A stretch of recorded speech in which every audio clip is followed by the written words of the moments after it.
हाय, नमस्कार सगळ्यांना, माझ्या भावा बहिणींना.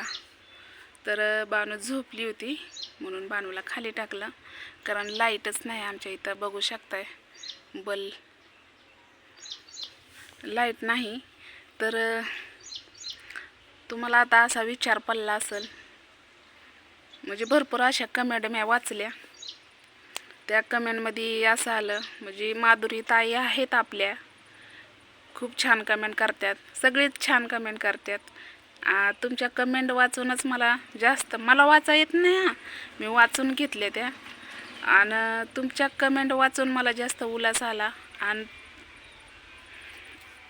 कसं आहे माहिती आहे का, प्रत्येक गोष्ट तुमच्यासोबत मी शेअर करते. माझा आनंद असो, दुःख असो, काही असो, कोणचं संकट येऊ द्या, मी तुमच्यासोबत शेअर करते. मला जरा थोडंसं बोललं तर मला जरा बरं वाटतं, कारण तुमच्यामुळं आज मी इथपर्यंत आहे, आणि तुमच्यामुळं मी खंबीरपणे उभा आहे माझ्या लेकरांसाठी आणि आईवडिलांसाठी. आता वडील बरं आहेत, त्यांना काल पपई ही खायला घातली, पपईचा पाला, जांभळं विकत घेतली, जांभळं खायला दिली. त्या जांभळाचं बी आहेत का नाही, त्या बिया मिक्सरमध्ये बारीक करून त्याचा ज्यूस करून पियाला दिला.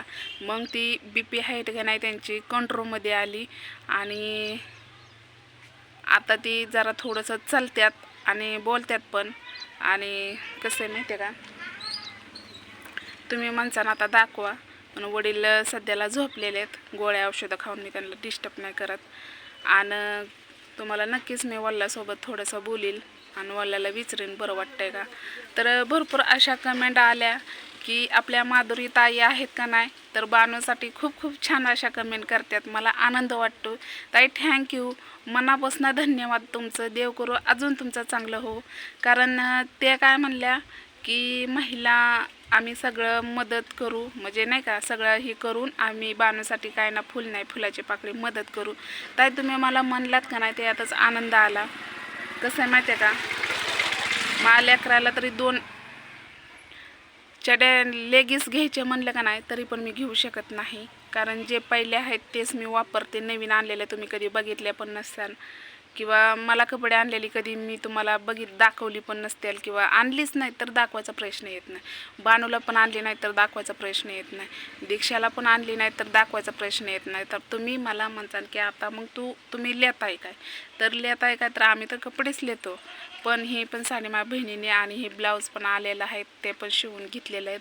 आणि दीक्षाचं पहिलेच ड्रेस लई, म्हणजे असं कुणी पण दिलेला ड्रेस तेच ती लिहिती, आणि ती फाटोसर ड्रेस काय हे करत नाही. राहिला दीक्षाच्या शाळेचा प्रश्न, तर एका दादाने आपल्याला फोन केला, तर एका दादाने सांगितलं की दीक्षाला वह्या पुस्तकं येणार आहेत, अजून काही ते आले नाहीत, ते येतील तेव्हा येतील. पण सध्याला तर मी दीक्षाला म्हटलं की बाई माझ्याकडे 1 रुपया नाही, म्हणलं आताच तात्याचा दवाखाना झाला आहे, तर तू एक काम कर, तुझी मैत्रीण आहे, तुम्ही दोघी एका बेंचवर बसता, तर तुम्ही दोघी ती एक पुस्तक घेऊन अभ्यास करा म्हणलं. कारण माझी तेवढी परिस्थिती बी नाही की, म्हणजे तिची मैत्रीण आहे, तिला मी सांगितलं की बाई म्हणलं थोड्या दिवस म्हणलं दीक्षाला पण पुस्तक दे, जे काय असतं ते दे म्हणलं, जे कोयांचा अभ्यास असेल ते दे म्हणलं. आणि ते काय लई लांबची नाही, जवळचीच आहे, त्यामुळं मग ॲडजस्टमेंट होतं आहे. मग वह्या पुस्तकं घेतली नाही तर मला पण वाईट वाटतंय, पण माझा नाही इलाज आहे, मी करणार तर करणार काय. कारण आता सचिन तर बोलला होता की दीक्षाला इकडे शाळेला टाक, पण ती स्वतः करून खात्यात, बरोबर, स्वतः करून खात्यात. आता तर कुठं त्यांचं ऑपरेशन झालं, आपण काय बघायला गेलो नाही किंवा काय नाही, पण काही गोष्टी असते त्या, म्हणजे नाही का, काही गोष्टी असते त्या की ती स्वतः करतात कष्ट, जेव्हा रक्त वगतात तेव्हा ते खात्यात आणि शाळा शिकवतात लेकरांना. ह्याच्यावरूनच मला कळतं की 2-2 आणि 3-3 लेकरांना शाळा सत्य लाईट आली, शाळा शिकवू शकत नाही माणूस, कारण खायचं मुश्किल होतंय. बघा गेली बघा लाईट अशीच करायला लागली, पाण्याचा टिपका नाही मला. तर मला सांगायचा आता उद्देश आहे की तो म्हणला की मी शाळा शिकवतो, की मला आनंद झाला, कसं का असं ना, काय का असं ना, मला आनंद झाला शाळा शिकवतो म्हणल्यावर. पण मी त्याला काय म्हणले की बाबा म्हणलं ठीक आहे चालतंय पाठवते, पण दीक्षाचा जी दाखला आहे, दीक्षाची जी दाखला आहे ती मॅडम द्यायला तयार नाही. मॅडम द्यायला तयार नाहीत, कारण ती 1 वर्ष दीक्षाची शाळा बुडली वह्या पुस्तकामुळंच. तर म्हणजे ह्याच्या आधी दीक्षा 9वीतच आहे, तर ह्याच्या आधी बुडली. तर ती मॅडम म्हणली की ती जी आम्ही हाजरी लावली असं तसं काही गोष्टी बोलल्या. तर म्हणलं ठीक आहे चालतंय. मग ती दाखला द्यायला तयार नाही तर दीक्षाला लावणार कसं शाळेला, बरोबर आहे. मग आता राहिला प्रश्न बानूचा. तर बानूचं पण शाळेत नाव आहे आणि बानूचं पण हाजरी रोजच्या रोज लागते. एवढंच की बानूला ते 6 महिन्याला पैसे भेटतात का नाही, ते भेटले नाहीत या महिन्यात, कारण एप्रिलमध्ये बानूसाठी पैसे भेटतात शाळेतर्फे. ते मी फार्म काय भरायला गेली नाही, कारण मला हीच माझ्या घरातलं दुखणी सरना ते, आणि त्यात बानू अजून आजारी पडली. म्हणजे एक तरी आहे का डोक्याला. आता मी बरी नाही झाली तर वडील आजारी पडलं, वडील आजारी पडलं तर बानू आजारी पडली. कसं काय आहे, एक कुटाणा नाही तर या आईचं तर तुम्हाला माहिती आहे, ती काय बोलना चालना, तिची ती खाती पिती, कुठं पण खाती जाती आपली, येती संध्याकाळनं झोपती, तिचं व्हायलाच टेन्शन. कसं म्हणून काय बोलावा. माझं तर डोकं का नाही काम करायचं सोडून दिलं आहे. आणि अशा पण कमेंट आल्या की म्हणजे नाही का, तू वहिनीकडे दिसत, म्हणजे नाही का राधा वहिनीबद्दलच्या कमेंट आल्या. तर हो का, कसं आहे माहिती आहे का, त्यांना टेन्शन आहे. त्या सोनाताईचं तसं झाल्यामुळं त्यांना टेन्शन आहे, मला टेन्शन आहे. मला म्हणजे मला जायला जमना, माझ्या घरातच उद्योग कमी आहेत. आणि त्यांचं पण मला त्यांना विचारायला सुद्धा टाईम नाही की कसं आहे, बरं आहे का काय. म्हणजे इतक्या जवळ असून सुद्धा मी त्यांच्याकडे जाईना गेली, नाही तर पहिल्यासारखे जात होती. कारण अशा माझी परिस्थिती एवढी खालच्या ताताळाला गेली का नाही की आजचं भागलं तर उद्या कसं काय, ही मला पंचायत पडली. आणि वडील ते जास्त आजारी पडलं. आता तुम्ही म्हणसान की असं तसं, तर मला सांगायचं काय, आमची भांडणं नाहीत किंवा काय नाहीत, पण तुम्ही वहिनीचं नाव घेतल्याबद्दल मी थोडंसं बोलले, ह्याच्याबद्दल काय नाही.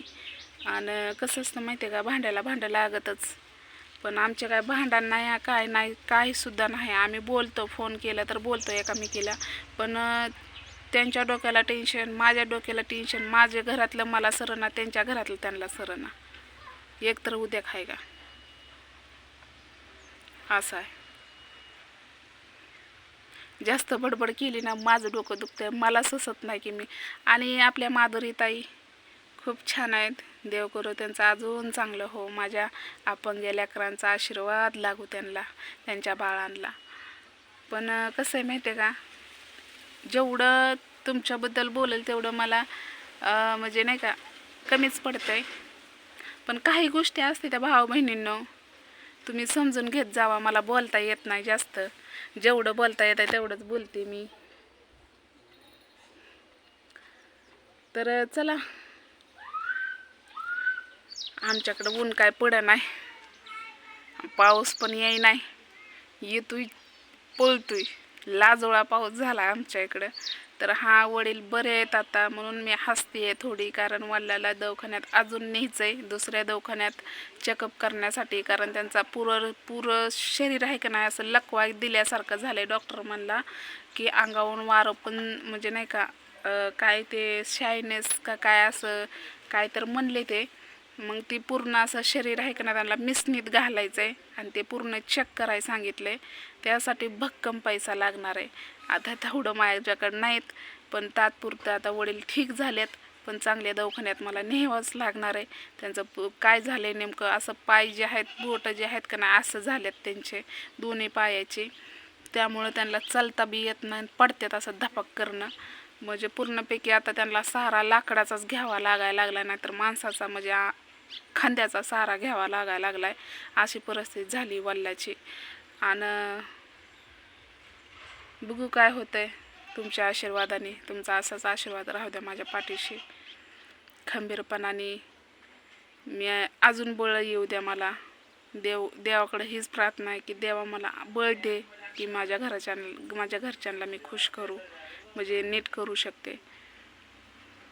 तर चला, घेते झाडून झोडून घेते आणि करते काहीतरी पोटा पाण्याला वल्ल्याला. त्यांना सूप द्यायचं आहे असं नाही का, बासकाळ जास्त द्यायला नाही सांगितलं, तरी पण चिकनचा रसा दिलता काल मिठाचा. आणि आज पण म्हणलं पालक आणली, त्या पालकचं सूप करावं पनीर टाकून, असं प्यायला द्यावं म्हणलं.